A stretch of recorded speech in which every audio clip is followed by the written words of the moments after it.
Hey guys, we're back again on figures this week. This time we're going to be looking at another one of Hasegawa's 112 EggGirl kits with Lucy in her dress shirt. Let's open her on up and take a look.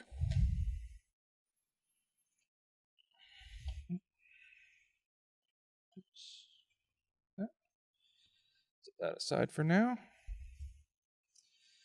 As I've mentioned previously, Hasegawa does a great job of packaging these things so that hopefully the parts will get to you in one piece.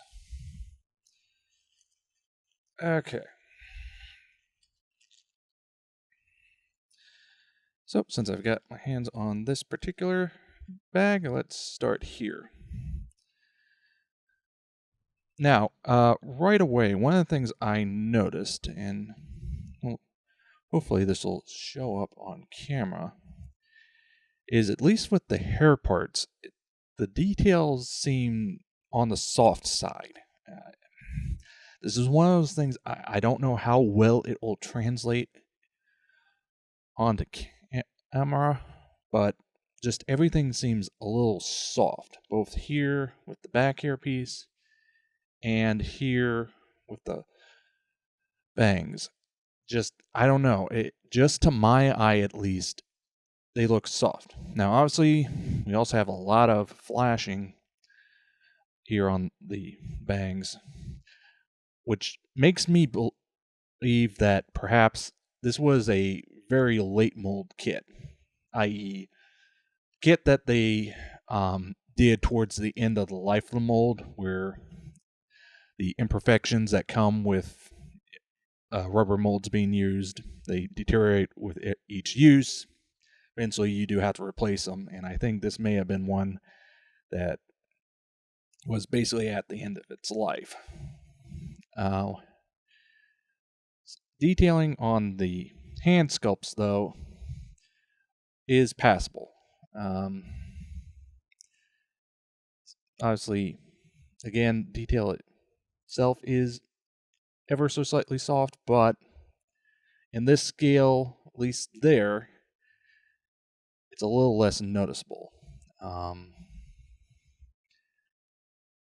So that is where we are there. Now the legs, however, it's a little different story. They're somewhat decent. Do have a pretty decent mold line running down them, but that should clean up fairly easily. And I did find one fairly major imperfection here on her big toe. Almost looks like it shifted a little in the mold. And that is going to require a bit more cleanup there. So, beyond that, overall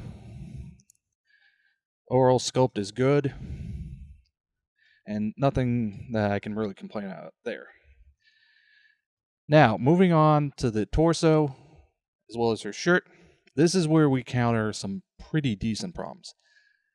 Two biggest are here on the back of her ear, and hopefully this is camera fully focused, is a pretty sizable miscasting. So it's going to take a fair bit of cleanup to correct for that. You can see here in comparison to her left ear versus her right ear, because of all the supports they added, that's caused a fair bit of excess buildup, so that's going to make cleaning that up a bit of a bear.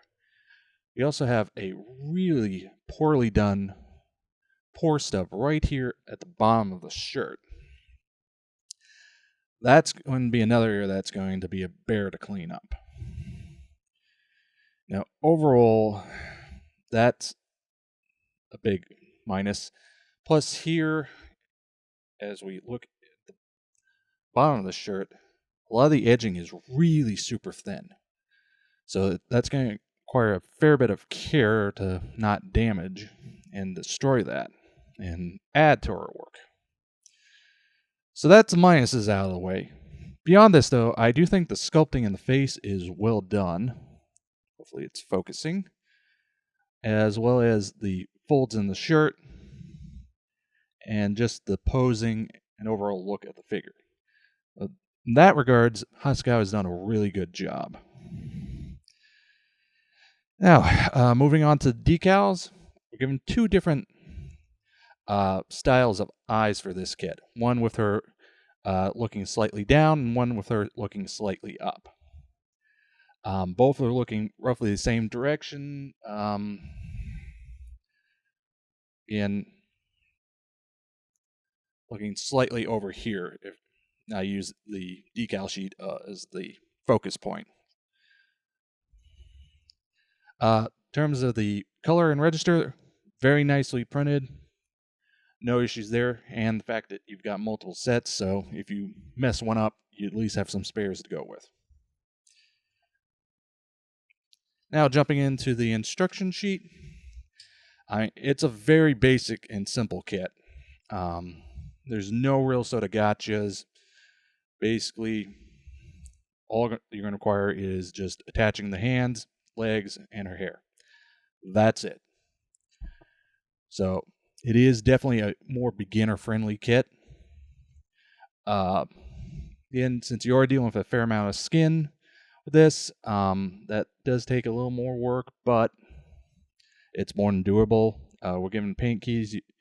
It's a combination of two different Mr. Color character skins.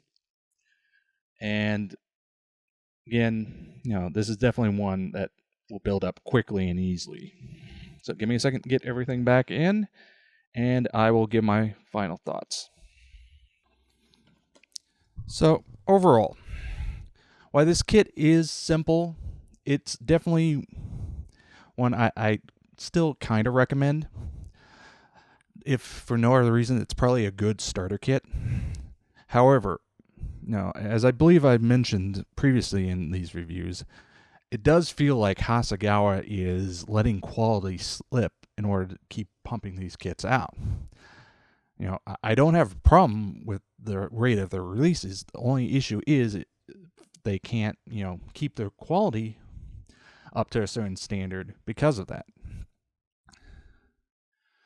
So this is definitely one I would say you are going to probably have to gamble on whether or not you get a kit that is fairly decent in terms of the mold quality.